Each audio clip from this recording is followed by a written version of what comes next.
Smart city વડોદરાની મહાનગરપાલિકાની મુખ્ય વડી કચેરીમાં જ ભ્રષ્ટાચાર કે બેદરકારીના દ્રશ્યો સામે આવ્યા છે.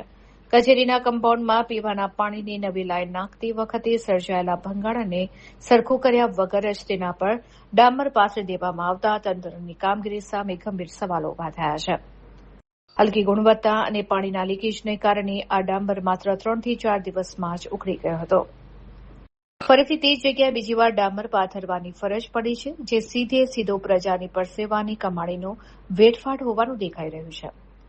જ્યારે પાલિકાની મુખ્ય કચેરીમાં જ એન્જિનિયર અને ઉચ્ચ અધિકારીઓની નજર હેઠળ આટલું નબળું કામ થતું હોય, ત્યારે શહેરના અન્ય વિસ્તારોમાં થતા રસ્તાના કામોની ગુણવત્તા કેવી હશે તે ચર્ચાનો વિષય છે.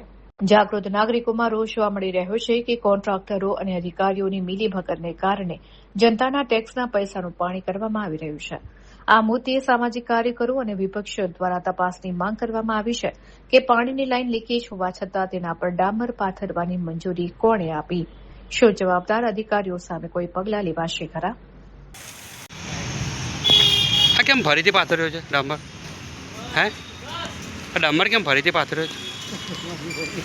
એટલે ખરાબ હતો ડામર, તમે એવું કહો છો? પહેલાંનો ડામર ખરાબ હતો?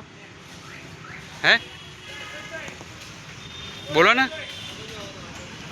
ડામર ખરાબ હતો તમે માનો છો ને પહેલાંનો, તો કેમ ફરીથી ડામર પાથર્યો છે?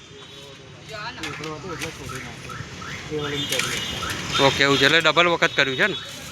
પહેલી વાત તો આ છે મહાનગરપાલિકા વડોદરા મહાનગરપાલિકાની મુખ્ય કચેરી, જ્યાંથી કામો થાય છે. હવે ત્યાં જ કામ ખોટા થતા હોય તો બીજાની તો શું આશા રાખવાની? તમે વિચાર કરો, એક વખત સાંધો પૂર્યો છે, બીજી વખત સાંધો. અહીંયા સાંધો ચાલે? આ મુખ્ય કચેરી છે, અહીંયા ટોટલ વિસ્તારની અંદર કાર્પેટ જેવું લાગવું જોઈએ, જેથી લોકોને કોઈ પણ બહારનો માણસ બી આવતો એવું લાગે કે આ વડોદરા મહાનગરપાલિકાની મુખ્ય કચેરી છે. મુખ્ય કચેરીમાં જ મુખ્ય ભ્રષ્ટાચાર દેખાય. બે વખત કાર્પેટ કરે છે, સાંધા પૂરે છે, તો સાંધા જ પૂરતા નથી આવડતું. એનો મતલબ શું થયું કે આ ભ્રષ્ટાચારના નમૂનો છે. એટલે ભ્રષ્ટાચાર ખુલ્લેઆમ જ્યારે થતું હોય તો મહાનગરપાલિકાની મુખ્ય કચેરીમાં કેમ નહીં? આ દેખાઈ રહ્યું છે.